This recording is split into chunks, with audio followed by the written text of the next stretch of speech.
Welcome once again. So now today we will solve example number 4, okay, on percentage. Now this is also a similar type of a problem which I had uploaded in the first video. Okay, now I'll read out the question. It says that if the price of a sugar increased by 25%, okay, find how much percent its consumption to be reduced so as not to increase the expenditure. Now here what has happened, that the price of a sugar was something, now it has been increased. Okay, now since the price of a sugar has been increased, there is an increase in expenditure. So because when the price of a sugar was normal, that time we were not having any problem. Okay, so now since the price of the sugar has been increased, expenditure will increase. Okay, so whatever the increase thing, that only if we reduce, then it will not increase our expenditure. This is a simple problem. Simple meaning is this, that means since there is an increase in the price of sugar, there will be an increase in expenditure. So whatever thing which has been increased, if we reduce that, then our expenditure will not increase. Okay, so how much we have to reduce? Okay, so that means we have to reduce 25x upon 100 plus x, where x is the price of the sugar. Okay, original price of the sugar.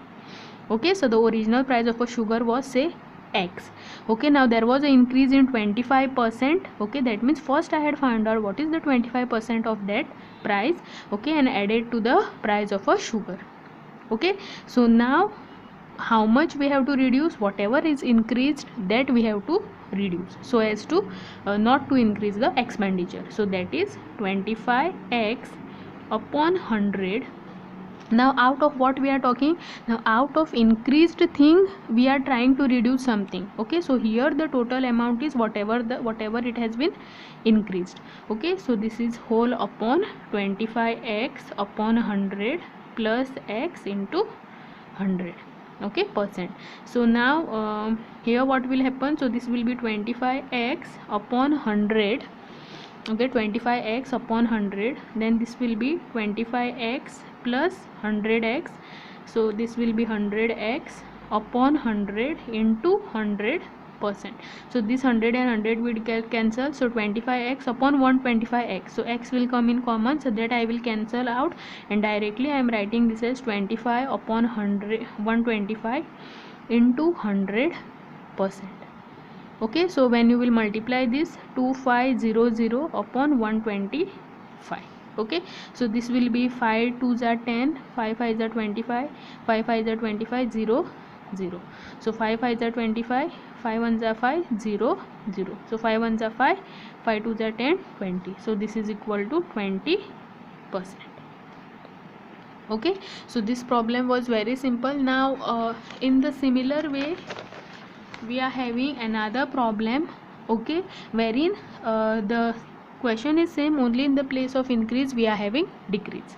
Okay, now what does this say? It says that if the price of a commodity decreases by 25%, find how much percent its consumption to be increased so as not to decrease the expenditure. Okay, so now how much we have to increase? Now here also let the price of the sugar be some x. Okay, price of the any commodity. Okay, I am taking it as x. Now there is a decrease in this. Okay, there is a 25% decrease. That means the original price of a sugar is more. Now in there is a decrease. Okay, so this will be 25x minus 25x upon 100. Now what they are asking us, how much percent its consumption to be increased so as not to decrease the expenditure. Now since that this much percent has been decreased, that for that reason it is a decrease. So this much if we increase, then there will be no problem. Okay, so there is a decrease of this, and because of that there is a decrease in expenditure. Okay, so this whatever how much amount is decreased, that much only we have to increase now to make the balance. Okay, so from here I am getting 25x upon 100. Now out of what we are taking? Out of the decreased commodity we are taking. So total will be x minus 25x upon 100 into 100%. Okay, so now here will be same, it will be 25 x upon 100 upon 100x minus 25, so it will be 75x. I am writing here directly 100, this and this will get cancelled into 100%. So this is 25 upon 75 into 100, so this will be equal to 25 into 100. I am doing 2500 upon 75%. So this, if I cancel with 5, so 5 ones are 5, 5 ones are 5, 5 5s are 25, then 5 5s are 25, 0 0, then 5 3s are 15, 5 ones are 5, 0 0, so this will be equal to 100 upon 3%. Okay, so these were the similar problems as we had solved in the first video. Okay, so if you all are having any doubt in this video, then you all can put it in the chat box, I will answer. Okay, thanks for watching my video.